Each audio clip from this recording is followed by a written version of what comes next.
This episode is sponsored by National Technology Management. Visit trustntm.com for more information.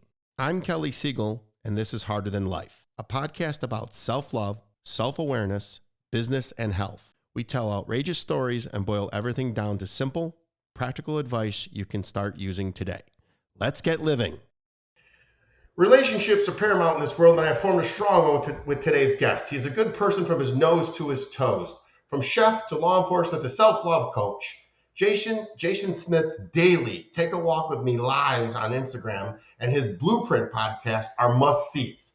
He's here today to discuss how the most important relationship we have is with ourselves, as well as attachment styles. Welcome to the Harder Than Life podcast, you amazing soul. But please, everybody, follow him at JBirdFit on all handles. Welcome, my brother. How are you today? Kelly, thanks for having me, man. I'm glad to be here. Yeah, let's jump right in, and I'm going to put you on the hot seat. This is your first time ever being a guest on a podcast. And I believe you're nervous, having rescheduled with me once, and even texted me the other day, warning me that it's your first time. What are you? Yeah, and you want to know why that is? It's because this is so fresh and new to me, and there's that part of you that wants to have that bit of perfection. You're a bit of a people pleaser. You want to show up in a very specific way, and you want people to see you as that person. And when we talk about manifesting the things that you want in the future, you have to see it, you have to be it, and you have to do it. But you can't get to the end product unless you're in the process of. And so much of this has been me in the process of building, of cultivating, of creating and becoming this new person, this new version of me. That to go from chef to police officer, you have to let go of a particular identity of who you've been for so long in all of these different circumstances. And so when I get to this place of being on somebody else's show, I have to give up a bit of control over that scenario. And so for me, it's all about representing myself in the best way possible and making sure that I'm conveying my message in a way that's truly authentic to the Jaybird Fit brand. You took the question right away from me. Let me tell you what. It's my job to introduce you to the Heart of the Life loyal listeners and make them love you as much as I do. And it's very easy as long as you're genuine, authentic, and you just teed up and stole my first question. What I'm going to say, how is the nervousness and how you're feeling right now akin to dating and relationships when someone should be calm, cool, collected, and let things happen? Talk to me about that.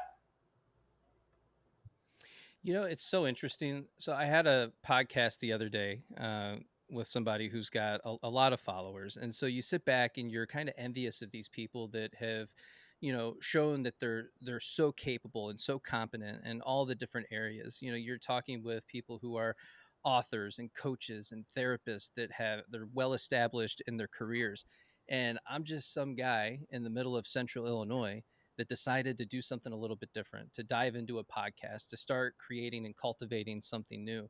But where it stemmed from for me was some pain that I was experiencing that I didn't know what to do with. And I covered this with the holistic psychologist, in that her work gave me language for a lot of the things that I was going through and that I was experiencing in my own life. And in that came this whole epiphany of, well, I'm not enough. And so many of us have that same experience where we just feel like we're not enough. And we get to a place where we start looking for all the answers in all the wrong places. And we'll hop on YouTube and we'll dive into it. And we get so far into YouTube and we're obsessing about it. And it's something that, it's just over and over. We're overthinking about it. And we're in this place where we're struggling.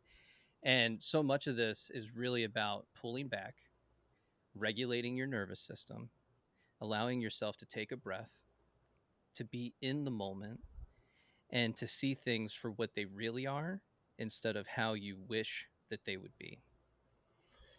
Oh man, you're fired. That started off exactly the way we want to do it. So what you said is pain is the portal, and Oh, yeah, absolutely. Pain is the catalyst. And I love that you brought that up, because we have a threshold. And this is anecdotal. This is my own personal belief. These are things that I've experienced, that you get conditioned to a certain level of emotional pain, physical and emotional pain in your life. And we get to this place where you can't transition out of that until you go one step beyond whatever your threshold is for that.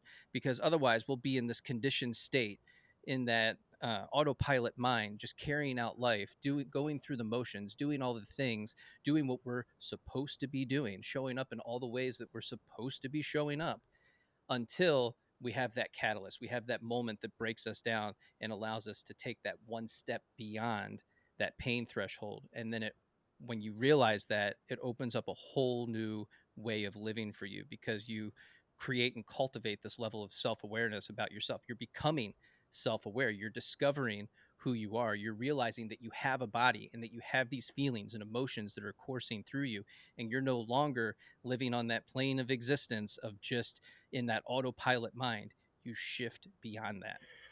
I love that. It's a familiar misery that we stay on that feels normal. It's when you go into the unfamiliar and the pain and the misery that you find your true self, and those are the answers. But I want to say something to you specifically because we are friends and I do adore you. We are all the same, brother. I know you had Nicola Perla on. She's an amazing person. I love her very much. All her Amazing. books, and but she's just further ahead than us. She puts her pants on the same way you and I do. She gets up the same way and does all the same work. I love you. I see you, and we're going to introduce you to the world today because our listeners are growing by the day and they're going to see how awesome you are. So let's get right into it. What, in your opinion, is the hardest part of dating in today's culture, and why do we get it so wrong? The hardest part, I think, is knowing who you are.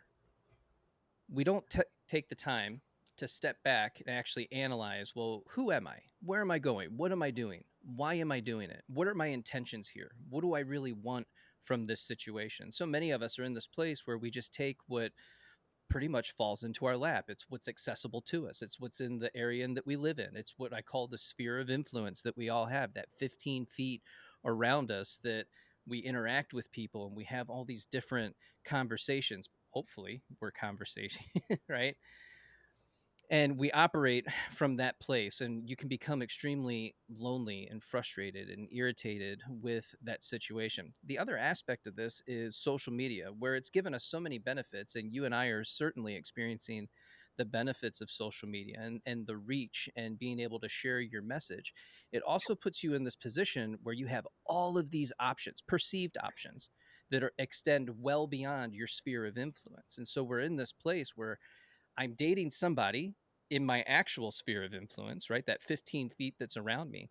But there's a part of me that doesn't appreciate this experience. I don't appreciate this person. I'm not being respectful of the situation that I'm currently in. And a lot of it comes down to this fear of missing out. This is an okay relationship. It's a 7 out of 10, but it's not a 10 out of 10. And so we have to understand what our threshold is for that. Do we want a 10 out of 10? Do we want a 7 out of 10? In that 7 out of 10, are there all these other amazing components that go well in that relationship?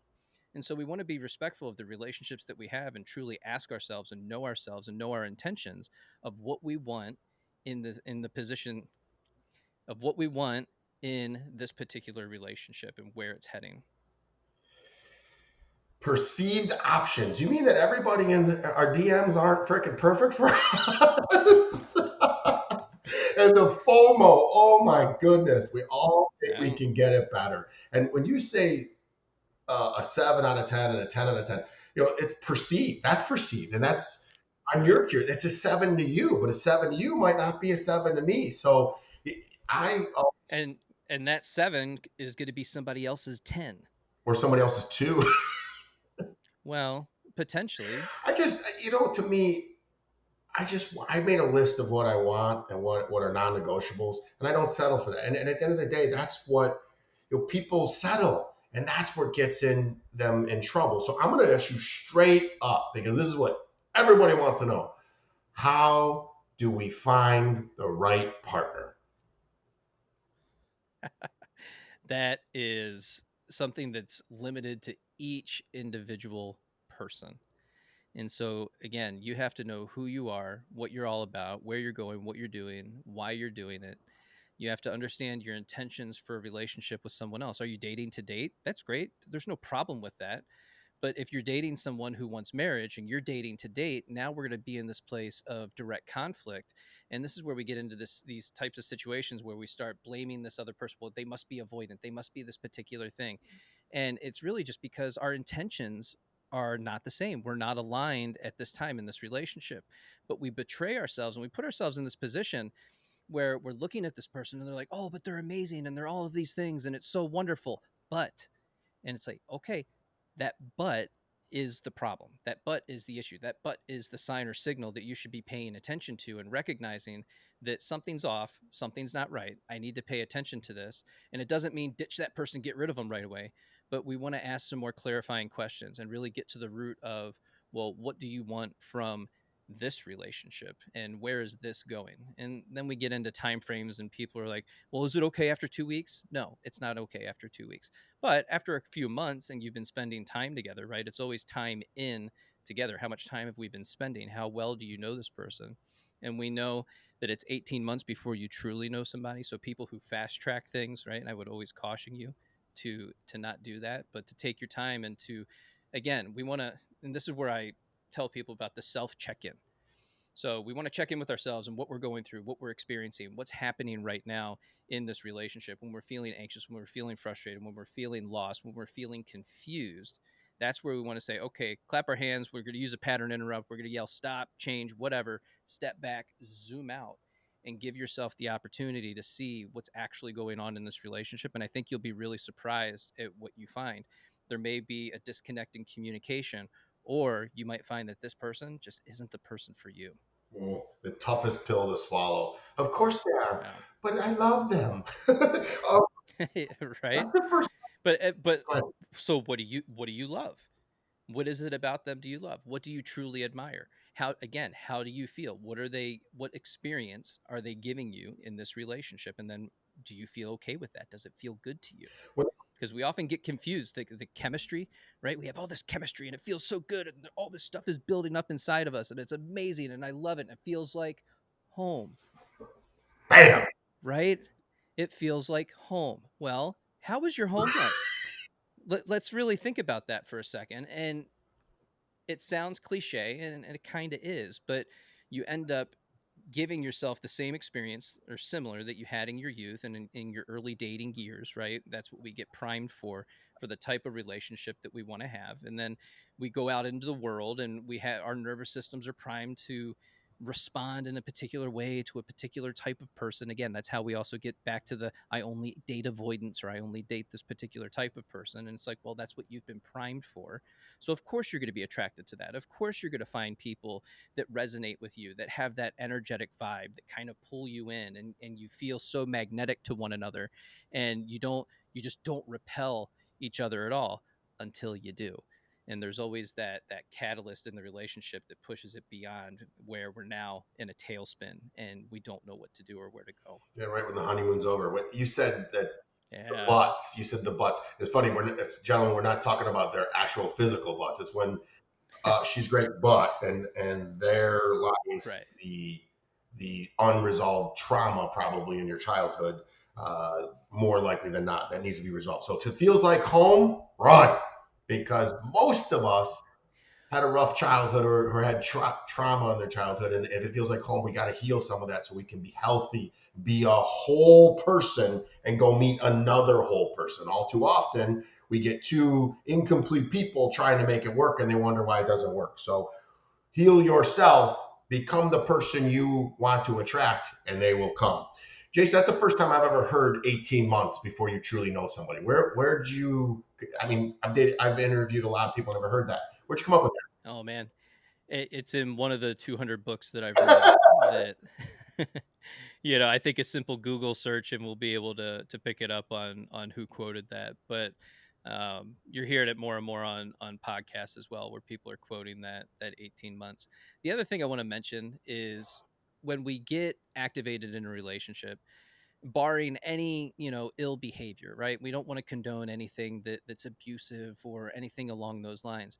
But if it's otherwise a good relationship and we're just having some struggles and we're trying to figure some things out, I want people to use their discernment and to recognize that it's okay to stay in that relationship because we do our best healing in relationship to another, and we are going to be triggered and they are going to try us and it is going to be difficult because it relationships are hard, and we're so often disconnected from ourselves that we don't know what we're experiencing or what we're going through. We don't even know how to name it.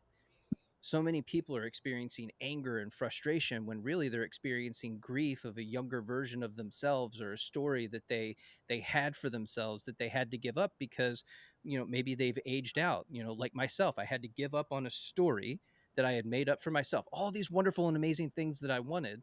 I actually had to kill that dream, get rid of it, and it no longer exists in order to become this person that I am today and build, like the podcast is called, a new blueprint, right? We throw out the old blueprint because it's no longer working. It's no longer functional. It's the one that somebody else gave us. It's the programs from our childhood and young adulthood and, into our 20s that, well, if you do all of these things, if you follow this path, if you do this thing, then your life is going to be amazing. You're going to have everything that we had. But that's not how it works for everybody. And at some point, you have to make the pivot. You have to be willing to say, you know what, this doesn't work anymore.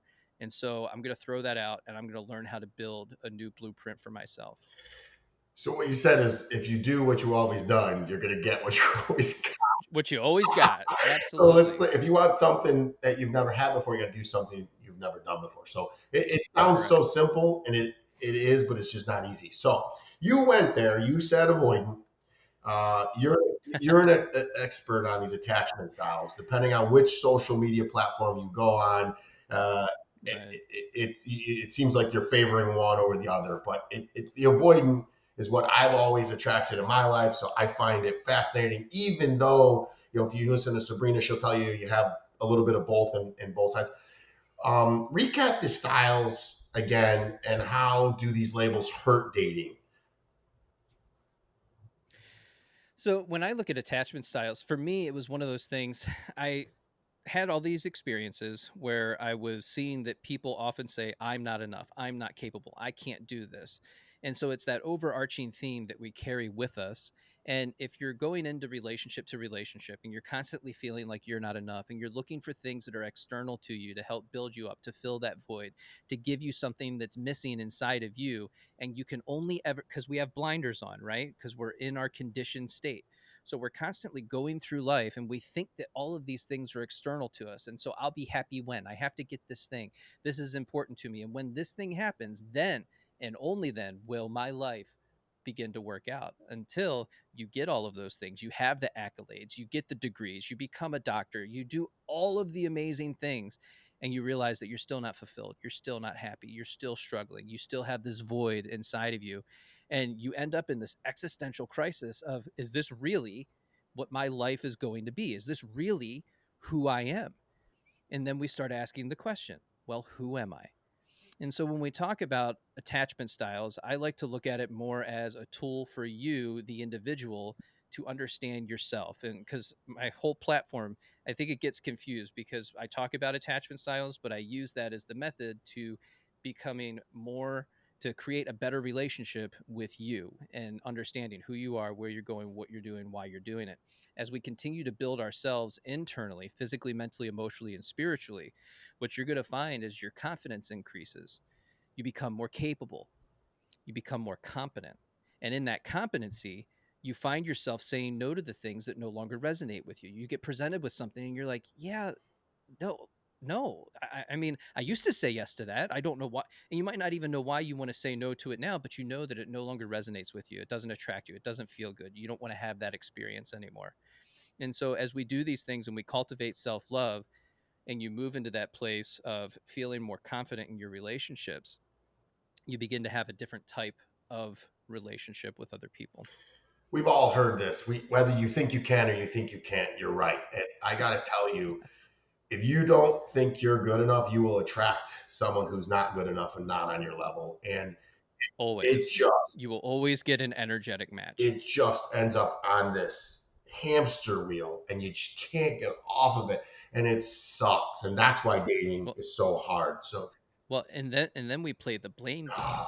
right? So I'm going to blame everything that everybody else is doing because what I'm doing, like I've read the books, I've gone to therapy, I've done the stuff, and I know I'm exercising some of these things, maybe not consistently, right? But I know I'm exercising these things, so I'm good. So it has to be you. And again, this is where we have to look at our relationships and really step back and zoom out and see, well, where's the accountability here? And I know I'm a part of this. I know I'm at least 50% of all situations that I'm in. I know I'm the common denominator in all of my life experiences. And so you can begin to look at it with a little bit more compassion, love, and understanding, and begin to extend that empathy to other people in their position, because you can put yourself in their shoes and to see what they're experiencing and what they're going through and how they feel. I'm not asking you to feel what they feel, right? We don't want to put ourselves in that position to enmesh ourselves in someone else, right?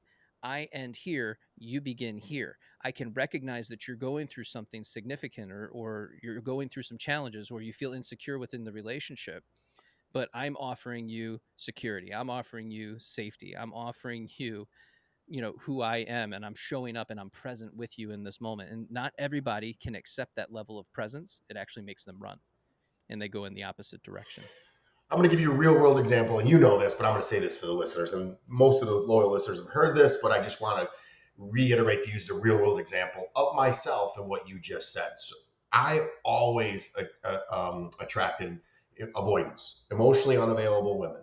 And it was, and my culpability of me pulling away and looking at it instead of blaming them for not doing the work on themselves, I looked at myself and said, why am I doing this? And it started with quitting alcohol because I think avoidance and alcohol are pretty because they don't want to deal with their feelings, just drink.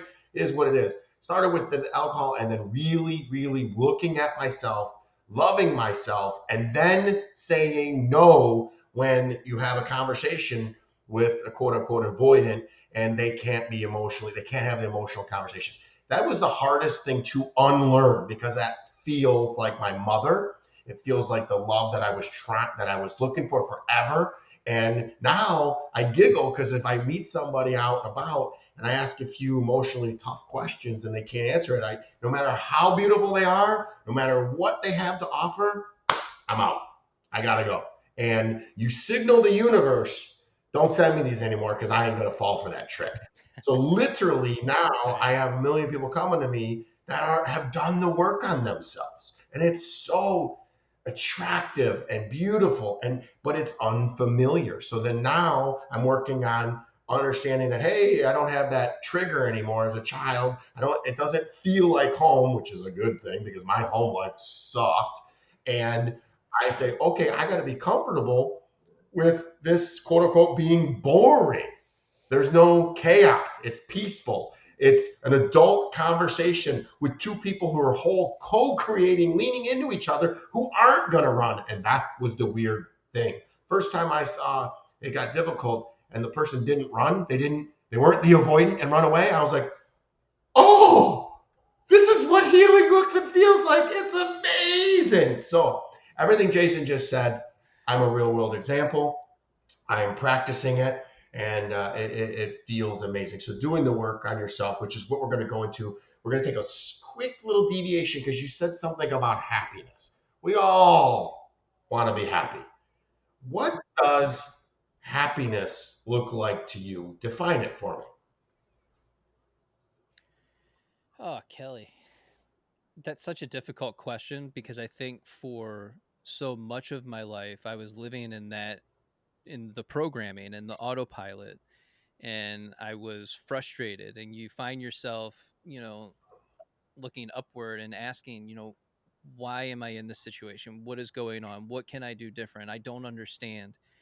And you're in these repeated patterns over and over and over and over again. And there was this moment for me where I'm driving in my truck, the windows are down, and by myself, the music's off, but it's a beautiful day. It's a spring breeze coming in through the windows, and it just hit me that I'm the common denominator in all of my life's experiences. And so there was this this radical acceptance that occurred in that moment, that I'm taking ownership of my life right now. I'm taking ownership of my experiences.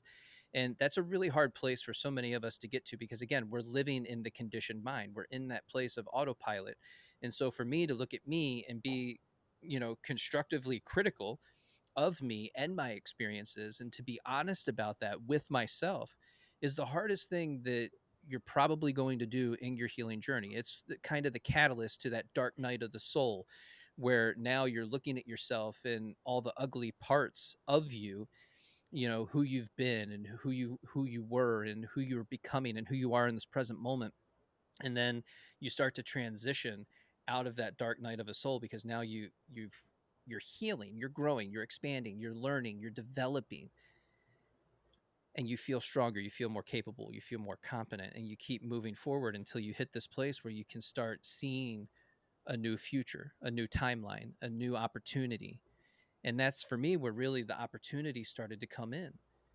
And it's so funny, it's how you and I met. I started asking people to be a part of the Blueprint podcast. And these are people that you shouldn't have connection with, you shouldn't have contact. I'm some random 45-year-old dude in the middle of central Illinois, and I don't really have a podcast. I've only had a handful of episodes at that time. And I start asking people, and they start saying yes, and we start moving through it. And even still, I struggle with that sense of self-worth, that I'm worthy to be having these interactions and to be doing what I'm doing. And so it's a constant battle. And so when you ask about happiness, I'm grateful. I'm very grateful for all the opportunities that I've had, because all of the failure to launches in my life, all of the difficulties that I had through those experiences that were primarily self-inflicted, by the way, right? We go through this and you learn so much about yourself. And I have gratitude for each of those moments that didn't work out, all of those things that didn't go well, because it primed me to be in the position that I am now. And for that, I have gratitude. And what I've had to learn is joy. And in joy is happiness. Now, when joy isn't particularly modeled to you throughout your lifetime, it's something that's foreign to you, and you don't know what it looks like. You don't know how to experience it, because I've never seen anybody look at something and be in the moment and be present, and, to be regulated and to be in that calming place of just accepting the moment for what it is, and to be together, in this moment and sharing that energy with one another. And so I had to teach myself that. And that's how Take a Walk with Me really came to be. I got into this place where I started going for walks, and I treated it like a walking meditation. My problem is overthinking.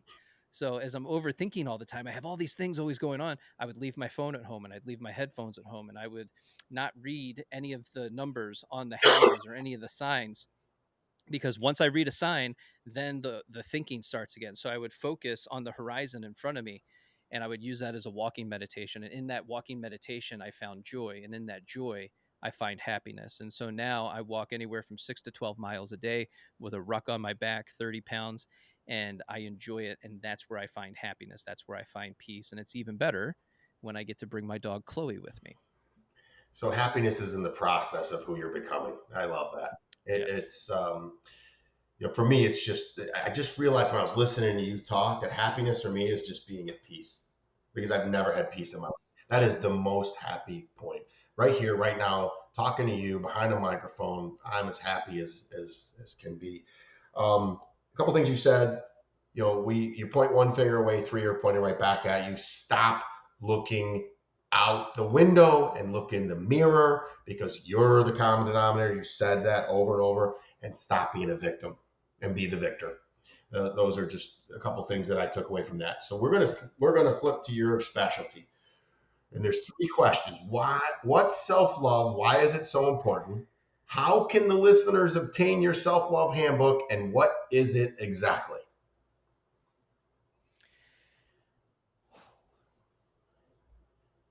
Self love.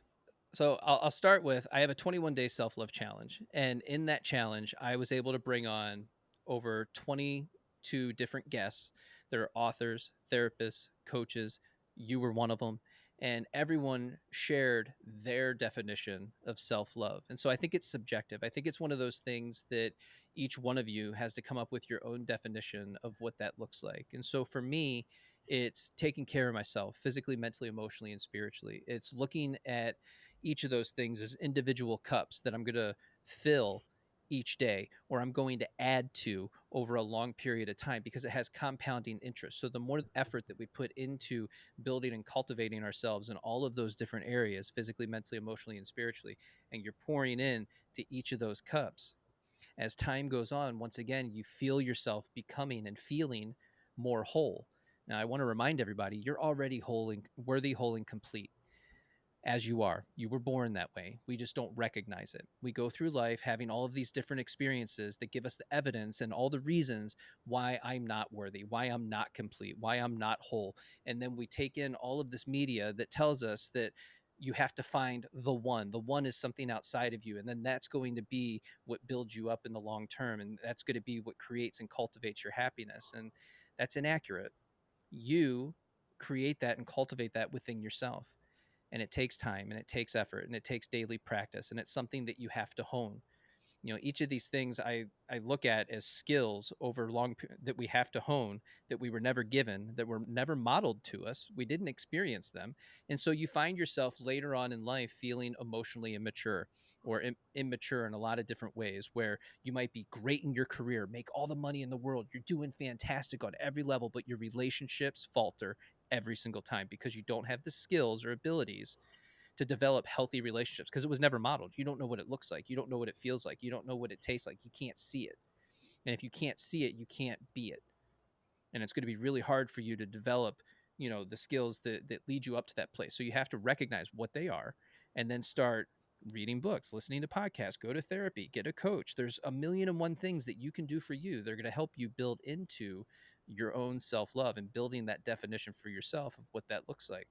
So for me, it's getting up every day, it's journaling, it's going and working out in my basement, it's doing my take a walk with me videos and getting out every day and being out in nature. That fills me up, that builds me up, and I love every aspect of that. Now, you asked about the self-love handbook. It's fire, by the way. I've seen it. I'm teeing it up because No, so the Self Love Handbook is an 87-page PDF document. It's not, you can print it out. It's not a book, but it's something that you get right away. You can get that in my Stand store, which is the link in my bio. And we just go through, and it's a workbook. And so in the very beginning, it starts out with good vibrations or intentions. And we ask questions like, well, why did I purchase this guide? Am I ready for self reflection and change?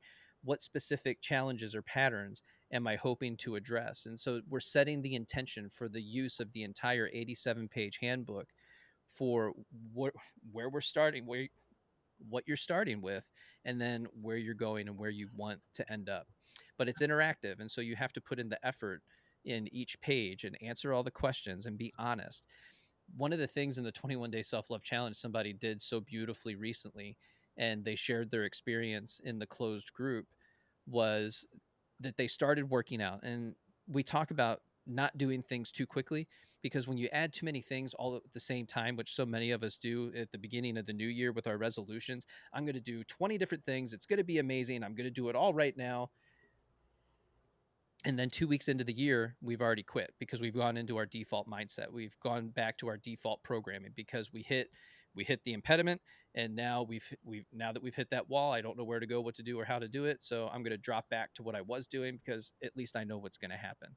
And so the person in the group, she came back and said, I wasn't into my workout. I was only half in to the workout when I did it the other day. And so I'm going to set the intention tomorrow that I'm still going to show up. I'm still going to work out. I'm still going to put in the effort, but I'm setting the intention that I'm going to be present in that workout and that I'm going to do it with the greatest of intentions. And I just thought that was so beautiful, to be honest with yourself about what you're experiencing. So now you've zoomed out, you've become the observer. You're watching yourself. You know what you're doing. You're admitting it right there, and you're just being honest with, yeah, you know what? My heart wasn't into it. And if you could do that in all the different aspects of your life, think about how much change could happen and how quickly, if you were just honest with yourself. mm, uh, 87-page document sounds daunting, but it flows really well. Everybody, I've seen it. It's interactive. It's simple. It's beautiful. It's just how detailed Jason is. He, That's why I remind people it is a PDF. So I mean, as you're scrolling, it goes pretty yeah, quick. it's cool as can be, man. The link will be in the show notes. another thing that you said, everything that you require in life, you have inside. And you said hitting that proverbial wall. That is when you plow right through it. I constantly say, face your fears, live your dreams. Those are being the buffalo. Keep going. And on the other side of that uncomfortability, other side of that hard is the growth, is what you seek. So this would, And that's being harder than love. yeah, man. I think shameless plug. This wouldn't be a dating and relationship podcast episode if we didn't discuss boundaries. Why is it Yeah. important for both parties to have boundaries that are enforced? And what does a boundary not enforced look like? Oh man. Um, I'll be honest, I'm not a boundary expert. So anything that I say here is going to be anecdotal, but I think it's important to remember or try to get to the place where you understand this is where I end and you begin. And it's something that for myself, I've had to repeat that, this is who I am. I'm my own person. I can acknowledge and recognize when something's not working out for me, when it doesn't feel good. I go into the body, I'm able to feel it.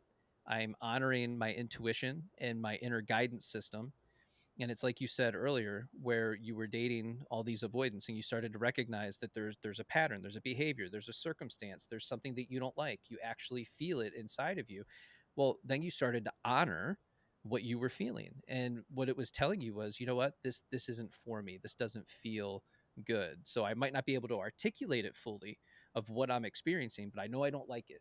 And so I'm going to give myself a different experience. And so that can look like stepping up and saying no and acknowledging that, yeah, this isn't for me and this doesn't feel good. And I don't want this relationship or I don't like aspects of this relationship.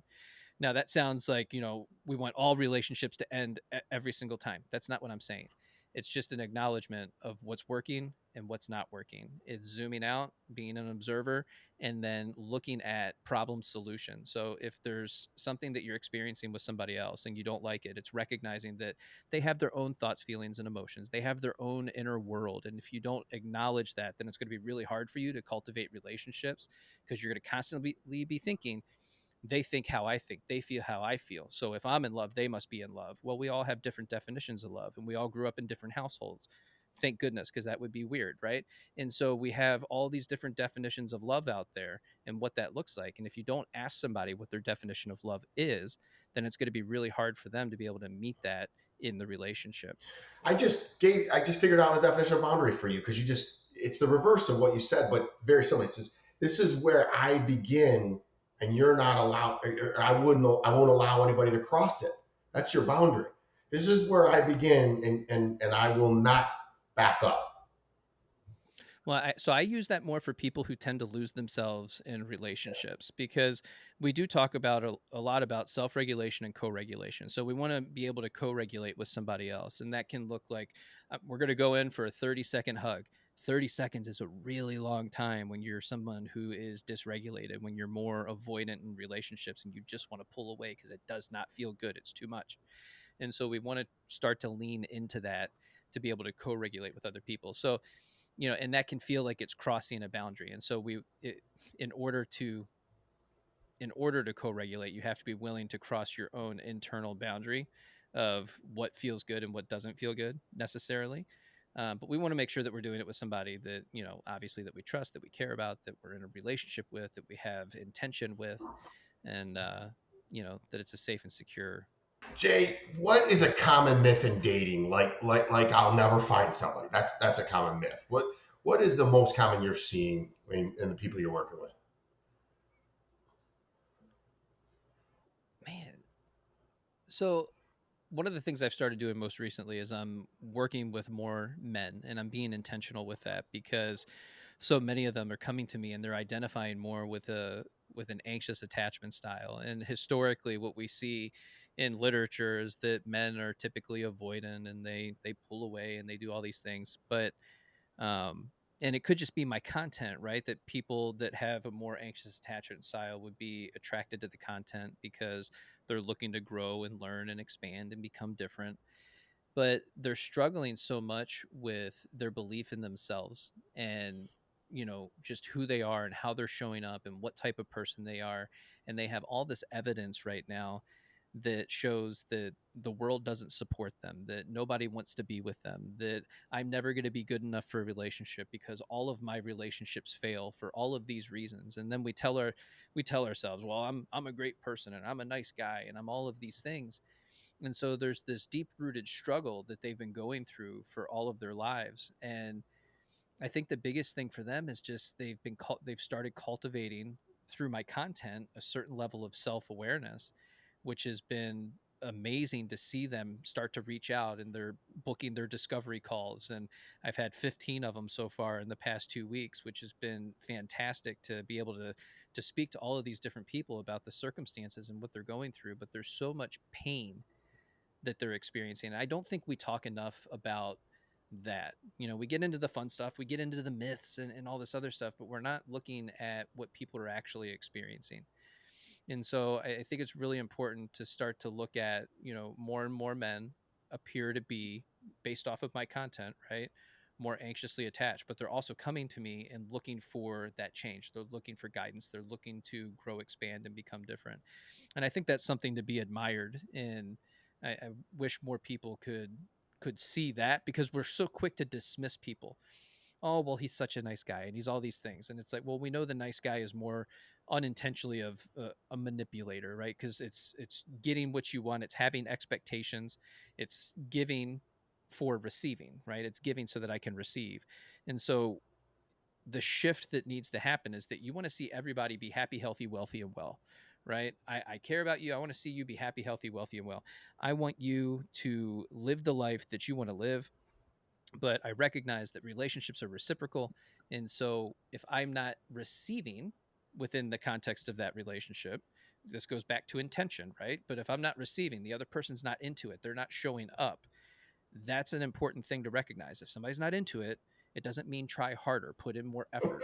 It means to step back, be honest with yourself, and I know you don't want to take the hit of being rejected, but what can you learn from that experience? How can you grow from that? And how can you use it to build you up? Again, a rejection is just a redirection. It doesn't mean that there's anything wrong with you necessarily, right? But that's what we tell ourselves. And so for anybody that's listening to this, if you're a man who's struggling with a insecure attachment style, you lean more anxious and you're frustrated in the moment, let this be a little dose of self-awareness for you, and recognizing that you're giving to get something in return. And so when you get to the place where you feel secure within yourself, you feel capable, you feel competent, we build self-love, right? We're pouring into all of those cups physically, mentally, emotionally, and spiritually. You're going to show up differently, and you're going to have different types of relationships. You're going to attract different people into your life. Again, I'm a living proof of what you just said is true. I was Yeah. so stubborn. I was I grew up always fighting. It was I had to fight for everything I've ever had. So the harder I worked, the more I got rewarded. So I went and chased after women that would give you the signs that hey, they're emotionally unavailable, and I would try harder. So what you said was very paramount and it fit with me right away. So the moment I actually have to really pour into somebody, I know that they're more than likely avoidant, and I move on to the next one because it is equal parts. It really is each Yeah. person 100% into each other. So Well, I also want to, I just want to keep reiterating this. I want people to, when you experience that, right, you're going to continue to experience that the rest of your life. It's just a more natural thing to us that even as we do the work, we're still going to have these moments and these experiences and people that come into our life that are going to challenge us in all of these different ways. And you're going to get presented with this thing again down the road. And it's how you can zoom out and observe. You're going to take it out, you're going to look at it, you're going to see if it's for you, you're going to acknowledge some of the things that are going on, we're going to have a conversation with the other person about the relationship, about our intentions, and see if this is somebody that I can grow with. Are they curious about me and the world that they live in? Because if they're curious but they're a little avoidant, right, or you're struggling in the relationship but they're still curious and they're like, well, yeah, I want to do this with you, I do want to figure this out, you know, and they are going to read the book attached and all the other stuff, right? They're willing to go to therapy, then that's somebody that you can work with. But generally, when they pull away, they're not willing to do the work, they start blaming you, there's a lot of criticism, then that's really a good sign that, yeah, you know what, that's not for me, that's not going to work. you just said that the number one thing is willing to have that quote unquote tough conversation, but it shouldn't be that tough. It be, what are your intentions? What are your goals? And if they can't have that, that is a red flag immediately. That times are going to get tough, and if they can't Yeah. do it when it's at a time when it's not tough, then that's just an absolute. Well, it feels like a tough conversation because it feels like a threat to your nervous system. Yeah, I get that. I get that. That abandonment and rejection. What I heard you say in the common myth in dating is that men can't be vulnerable and be comfortable in their feminine and allow. That's what I heard. Is that what a good paraphrase? I think it, so I would reverse it and say it's more stepping into their masculine frame and understanding what that is. And so there's a certain, we often get this confused because when we talk about stoicism, people are like, yeah, that's just stuffing down your feelings. It's like, no, it's actually, if you dive into it a little bit more, it's about managing your thoughts, feelings, and emotions and recognizing that, yeah, there's things that exist. There's some discomfort. It's becoming, it's equanimity, right? Strength in the face of adversity, where you're becoming anti-fragile, you're developing the tools of resilience, and so you're showing up in ways that show your strength, your capability.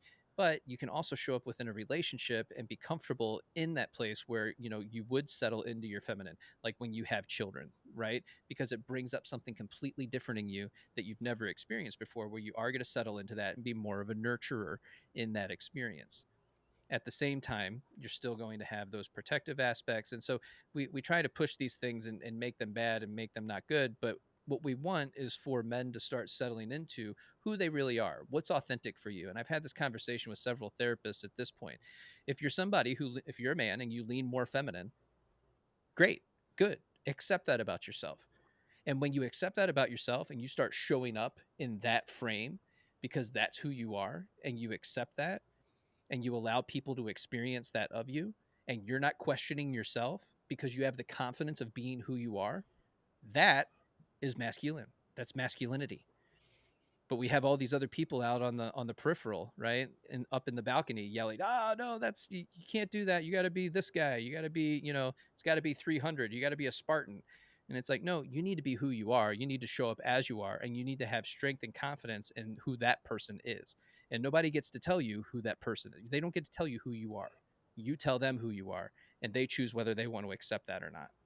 You said something, managing emotions, stoicism.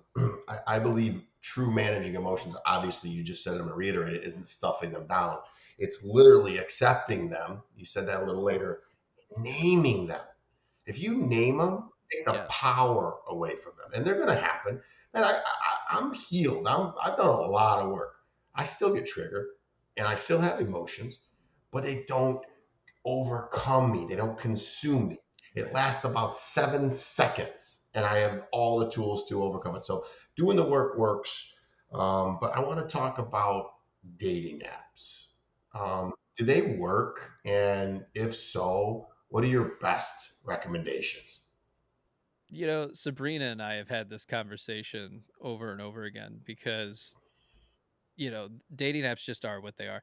I think it's, if you're younger, it's probably a little bit better of an experience. If you're older, it's much more challenging because the demographic is limited, and you find yourself, again, that fear of missing out. You find yourself looking, well, you live in the central United States, but you're looking in California and Florida and all these places that you don't plan on living, and you're not going to move there. So you're setting yourself up for this long distance relationship. And again, it's your intentions with dating and what you really want to have from it. So in the inner cities, it's a much better place. I lived in Chicago for a long time, and dating apps were great. It was a great way to meet people.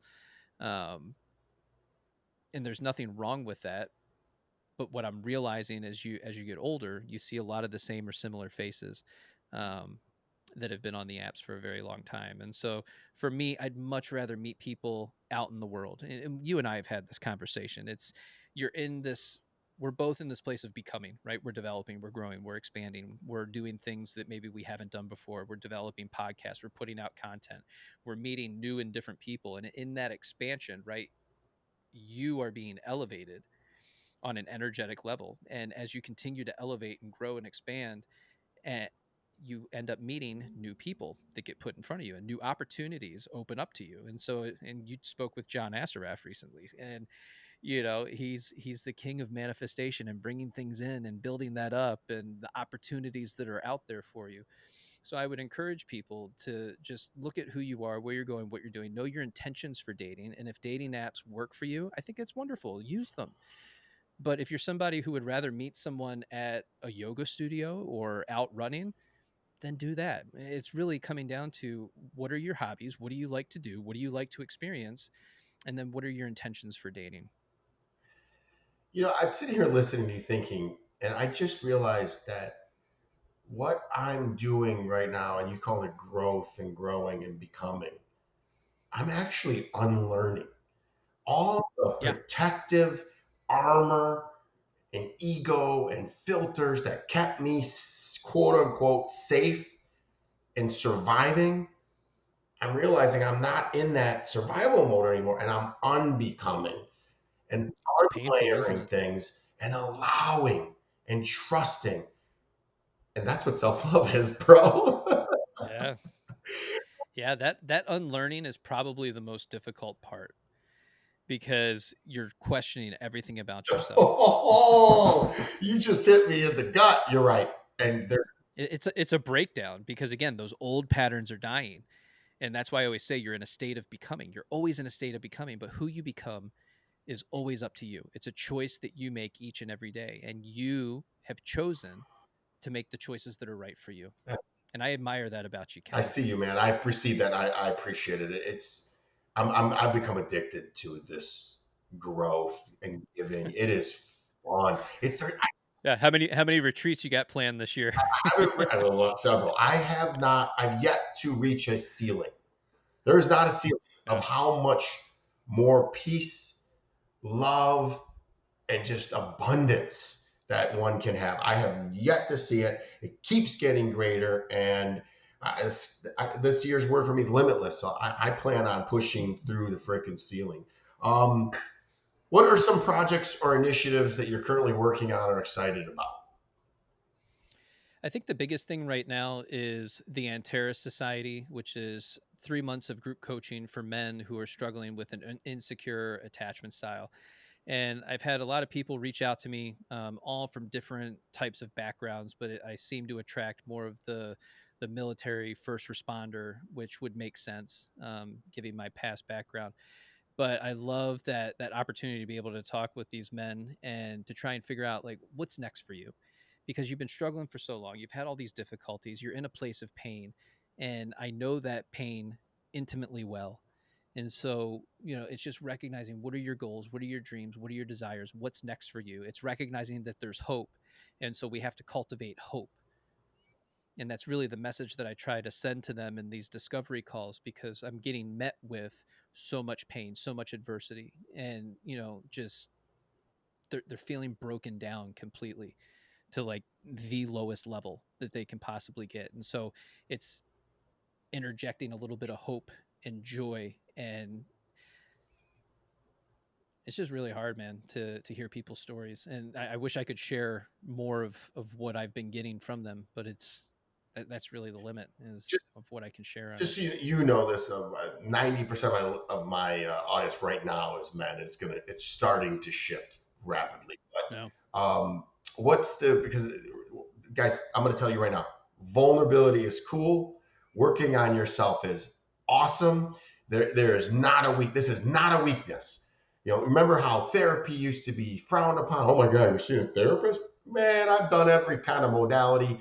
This this is your life, and you're your greatest possession. You're your greatest work of art. They say when you got an airplane, put your mask on before you can help anybody else. Get yourself whole. You'll be a better person, a better father, a better husband, a better community leader, a better everything.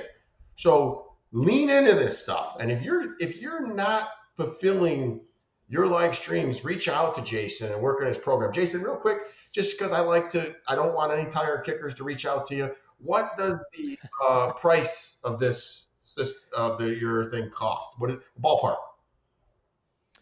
So I don't mind the tire kickers. I've actually got it set up so that you have to fill out an application first. It's one of those things. It does cost a little bit of money, and it's 3 months where you're going to get access to my network, which you've seen through the podcast and the 21 Day Self Love Challenge, of people that are going to come in and give you some of the knowledge and experience and growth opportunities that maybe you've missed over the years. And so that's the opportunity that we have here. You can fill out the application.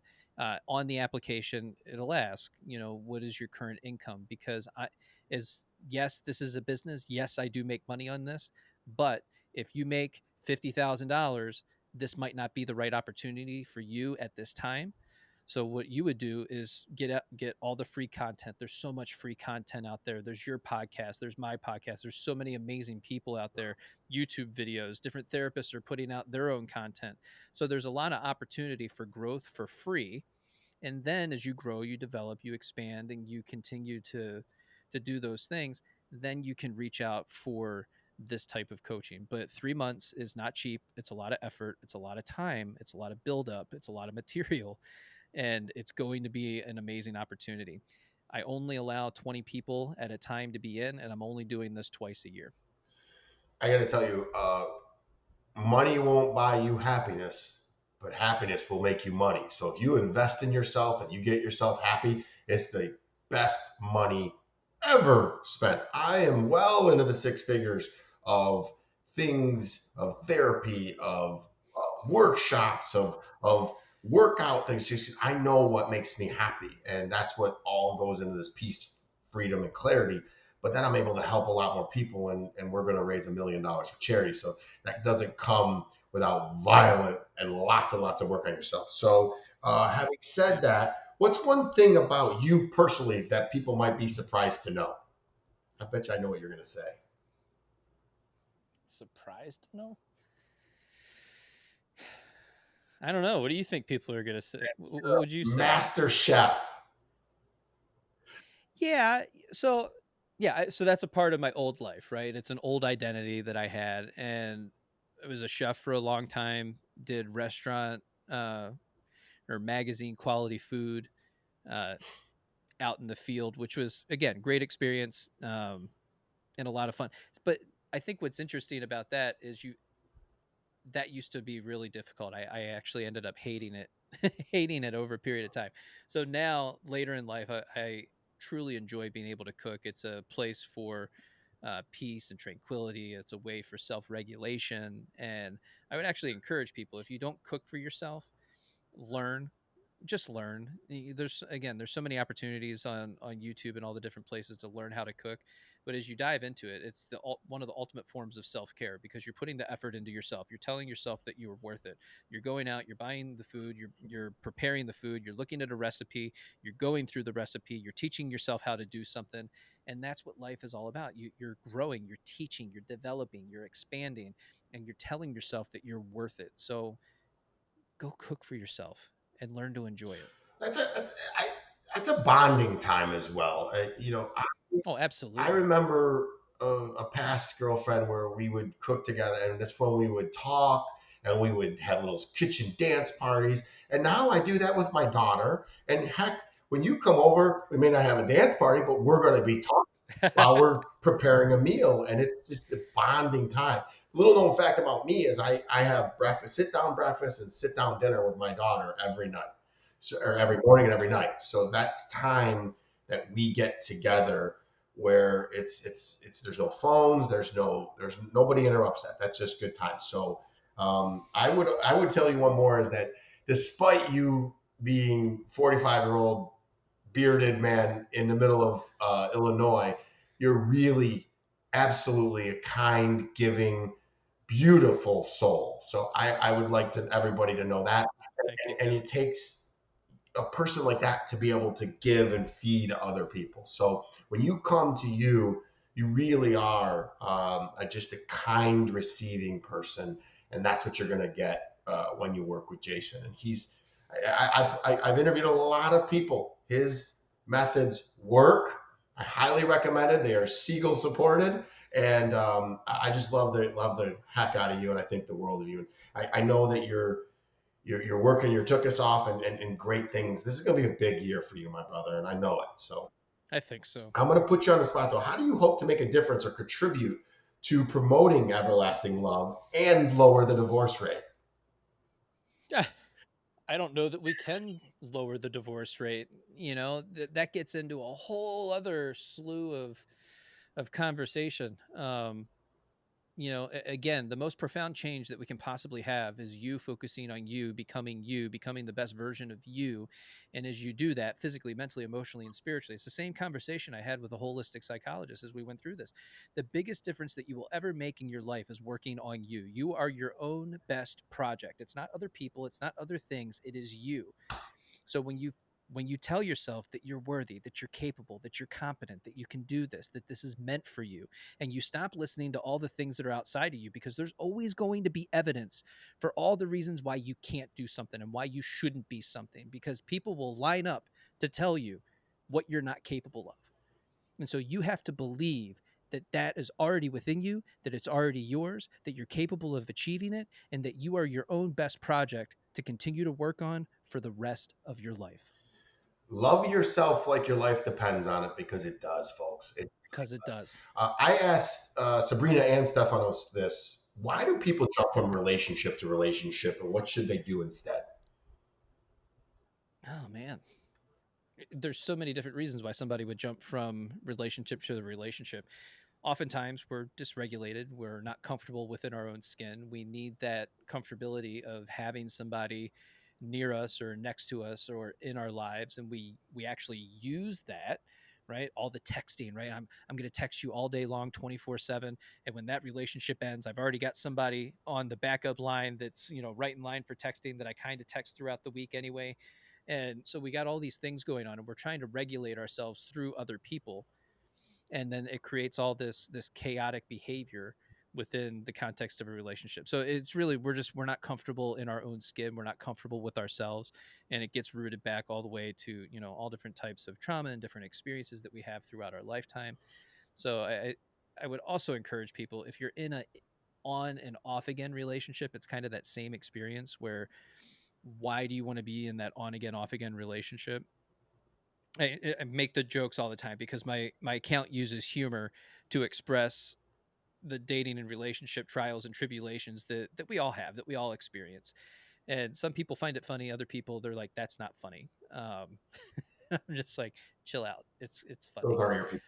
um yeah, but we use that to show people some of the common dynamics. And what I've found is that as more and more people see this type of content, and they recognize that you can use humor to show those experiences, that they're coming to me and saying, "Hey, man, I'm more on the avoidant end of the spectrum, and I don't." They're not in the comment section. They're in my DMs and they're in my emails, right? Because they want the anonymity. They don't want people jamming it down their throats that you're a horrible person, because that's what people do in the comment section. They just totally trash the avoidant, not recognizing that they have their own problems, issues, and concerns. But it's just great when they reach out and express that, hey, I saw that, I didn't know that was me, but now I recognize that as me. What do I do about it? And it's like, yes. So for all you anxious attachers out there that give me a hard time for my content, just recognize I'm doing you a massive favor, because a lot of avoidants are coming to me and trying to figure themselves out. So you had a time, 18 months before you really knew somebody. Is there a recommended time that you should be alone before you jump into coming out of one relationship before going into another? Is there a recommended time frame, or is it just what do you? I would say enough time for you to process whatever that looks like for you, because all of us have a different set of tools and abilities and capabilities to, again, do that zoom out, observe what happened, look at what was going on. Can I have an honest conversation with myself? Can I recognize that closure is not real? It's not going to happen. It's not something that exists.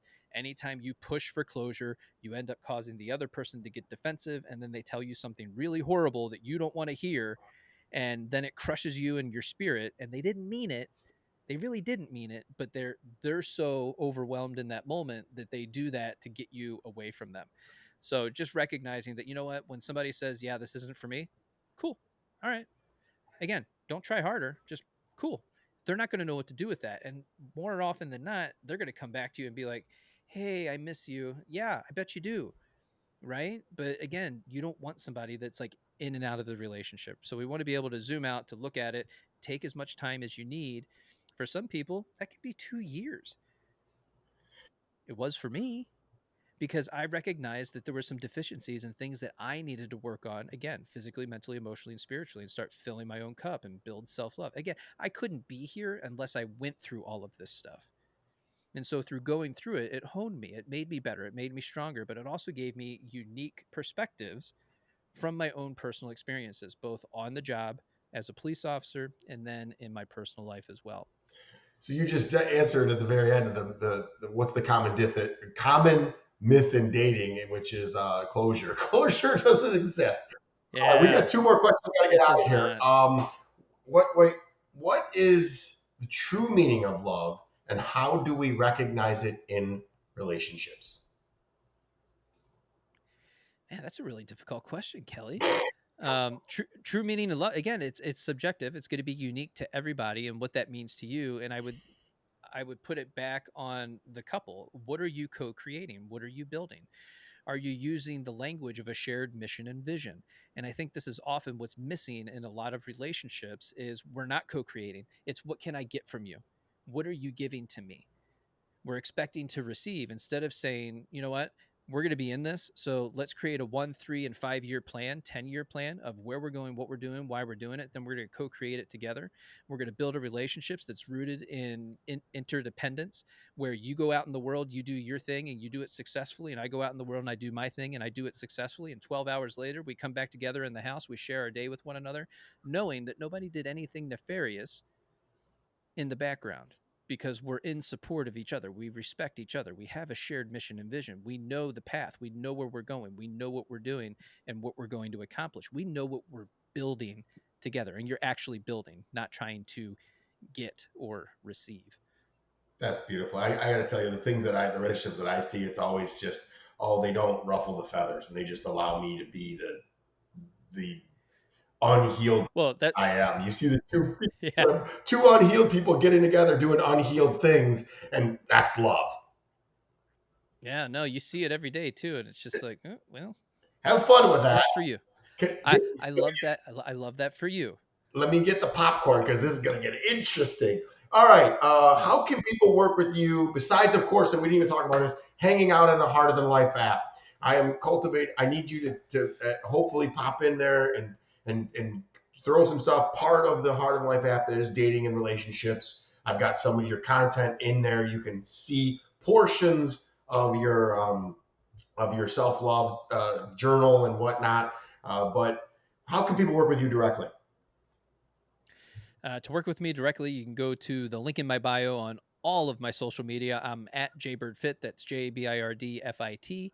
And you just click on my stand store and you'll have access to everything that I offer. I have a bunch of freebies that are available to you that provide a ton of value. I've got a journal in there, 7 steps to self love, and a few other things that I think you'll get a lot of enjoyment out of. I do one on one coaching as well. Then we have the 21-day self love challenge, which, if you haven't gotten that yet, you can go to my Facebook page and see all the testimonials on that of all the lives that were changing within the 21-day self love challenge. And I think sometimes people just don't know what that means. So it's a closed group where you can interact with everybody and post the homework. It's over 30 hours of content with coaches, therapists, authors, and people who inspire me, like you, Kelly, that share their stories of resilience inside of the challenge. And it's also a course that spans 21 days. So it would behoove you to join that, get involved, and start interacting with people who want to build and cultivate self love. Jay, I got one question I didn't put in here, and it just dawned Okay. on me because this is going to be very paramount for people. Not very often. It happens, but it's usually when someone's really beaten down will somebody come and admit that they don't love themselves. So, how can someone who isn't sure or they think they love themselves discern the fact that they do or don't love themselves? Like you can tell with me, I love myself. I love me some me, and I'm unapologetic about it. You can feel it. What about Yeah. the average person who hasn't isn't as far along as I am? How could they know? Is there a specific way that you can say I love myself or not? I think for so many of us, just as human beings, that it is more of a spectrum. And so I think, yes, you can go to therapy, you can do the work, you can get a coach, you can read the books, you can do all the things. And, there's going to be moments where you're like, yeah, I love myself and it's freaking fantastic. And I love every moment and I'm able to find joy and put myself, in that place of being present with everything and everyone around me. And it almost feels like a superpower. And then we hit the place of, well, today's not that great of a day, and this is where the tools of resilience come in, where we're using breath work, we're using meditation, we're using mindfulness practices to help us navigate our dysregulated nervous system in that moment, because we drop down into that place where, yeah, you know what, today isn't the best kind of day and I'm kind of struggling, I don't know why that is or what's happening in the moment. And so it's becoming that observer of your experience and learning that it's okay to have these experiences, but it's also important to acknowledge and recognize, well, why do I feel the way I feel? And where do I feel it in the body? And what can I do right now that's going to be in support of my greatest good? And so it's developing those tools of resilience that are unique to each of you. I just, again, I was able to sit here and think, and when you see me look down, I was taking notes, and I would tell you that when you love yourself, you end up cultivating overall the life that you desire and want, and it just Yeah. happens. And like you said, it's a superpower, and it feels great. So we got to get out of here. I absolutely adored this conversation. This is Good. everybody's got to listen to this over and over again. He bared his soul. These are real soft methods to really love yourself and build the life that you deserve. And again, please rate and share this podcast. I do my best to respond to all comments on all social platforms. So if you want to see more of something or less of something, leave a comment. Each and every episode is sponsored by National Technology Management, the best and easiest IT company to do business with, delivering peace of mind with technology every day. Visit trustntm.com for more info. And until next week, be harder than life. Thank you, my brother. Thanks, Kevin. Thank you for listening. Please rate and subscribe to Harder Than Life, and let's take this to the next level. Get connected at the links below.